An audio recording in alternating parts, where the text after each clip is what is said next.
Our communication system starts out as something relatively simple, right? And I'm building that as a part of the initial training.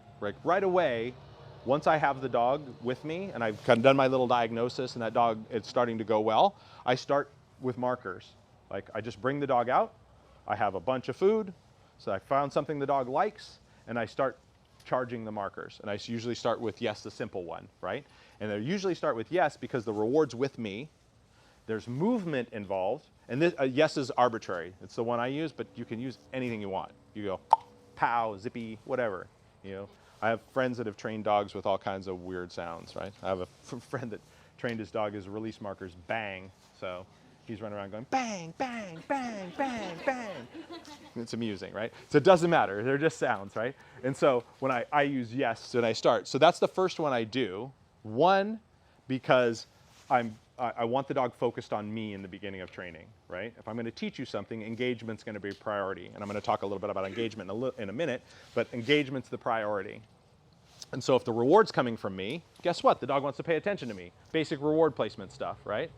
If I want my dog to pay attention to me and I'm saying, I'm throwing food around the room for him to chase it, all the rewards are away from me. So he wants to pay attention to the floor, right? He's like, food's on the floor? Great. And he starts running around looking at the floor. So how do we get a dog to look at me? The reward's here with me, right? So right away, I'm building a little bit of engagement from the dog. So usually, yes is the first one.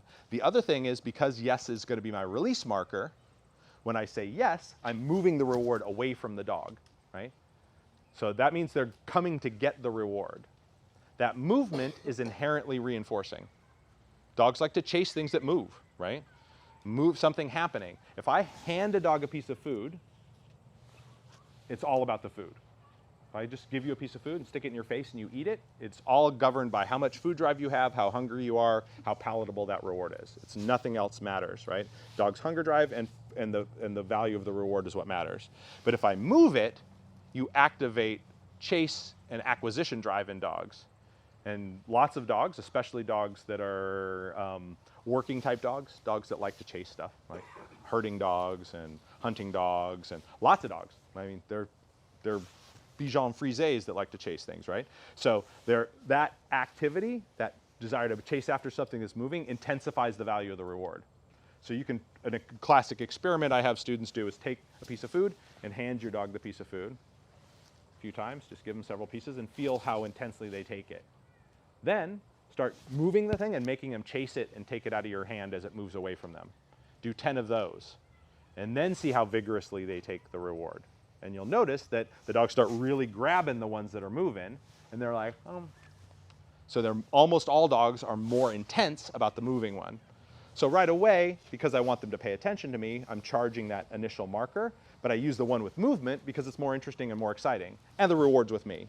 So the byproduct of the first step in our communication system, I'm building this system.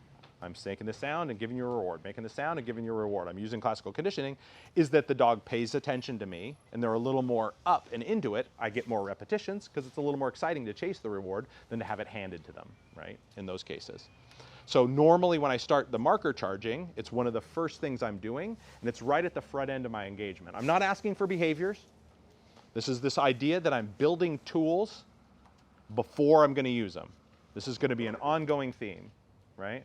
I build the tools I'm going to use to create behavior before I start creating behavior. My early training sessions have nothing to do with getting you to sit or down or any of that stuff, right? I want to encourage you to pay attention to me, and I want to start building our communication system. And I show the dog, so I'm not giving any commands, I'm not trying to manipulate you into sits, none of that stuff. I just bring you in, feed you a couple times, ooh, you want the food? Great. I always, before you start marker charging with any dog, make sure they actually want it. Don't bring a dog in, say yes, and then try to give them something, because maybe they want it, maybe they don't, right? Always test. I call it priming the pump, right? Feed them a couple times, judge how into it they are. If they're like, don't do it. Forget it. They're not in the right state of mind. You're wasting your time.